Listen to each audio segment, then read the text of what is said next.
Good morning guys! Happy Thursday! Ayan, nandito kami sa school ni Ate and David kasi may may event.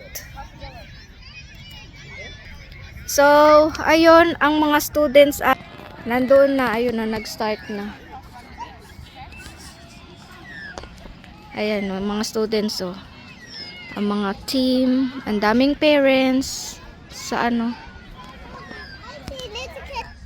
David there. Nandun sila Ate and David sa red team. Magkasama dahil iisang team ang magkapatid. Tapos andun yung iba.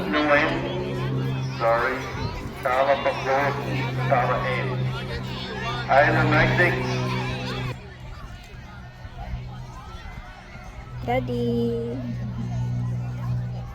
10-year-old boys. We are here guys, sitting on the ground while watching the kids. Ruben there sa Ruben playing there on the sandpit. And then the kids there, sports day today. Lots of parents around it. There. And then si Ate and Kuya red team. So there's a racing there. Racing, yeah. Look guys. Oh, the red team is at the last. Oh, racing mga yan, mga bata dito, elementary. Oh. Nag-cheer up yung mga ka-team ni Ate doon, no? Kasi red team sila, Lawson. Ayan. Hindi rin naman kami magtatagal, hindi namin antayin na matapos to kasi pwede naman pero si Ate tatapusin to ni Ate kasi hanggang 3 PM. Pero si David masama ang niya, may sinat si David, so baka ipagpaalam namin na pag umuwi kami sabay na namin si Kuya David. On the line, 12-year-old. Get yourself extra.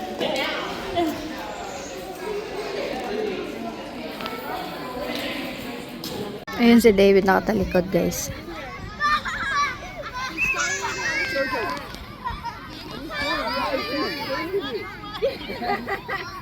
Nandun sila sa mga big kids, hindi ko mapunta.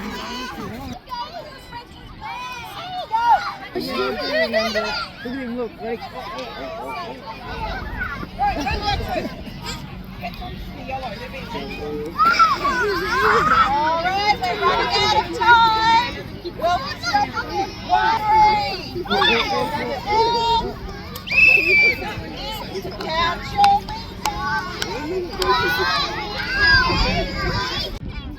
There like that. That's right. Put that up on your neck. Okay,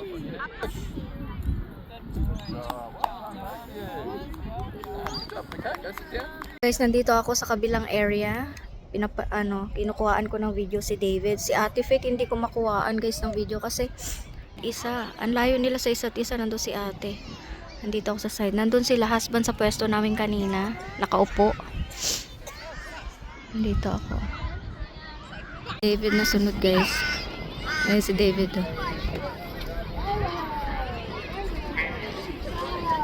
I see ya! You wanna bite? Bili ka, may pera ka daw Okay. Doon kasi ako, I'm doing that for David Day, that side. So I can't go around. Congratulations! You said that's third? Okay. It's a sprint race. Big heat race. Yeah, I see you. Watch you. So I'm So, na kami guys. Uwi na kami guys. Ayan, si Ate Faith nandun pa sa loob ng school. Sinama na namin si Kuya David sa para hindi na siya mapagod ng masyado kasi may sinat pa siya. 2 days na siyang may sinat. So ayan, inuwi na din namin siya.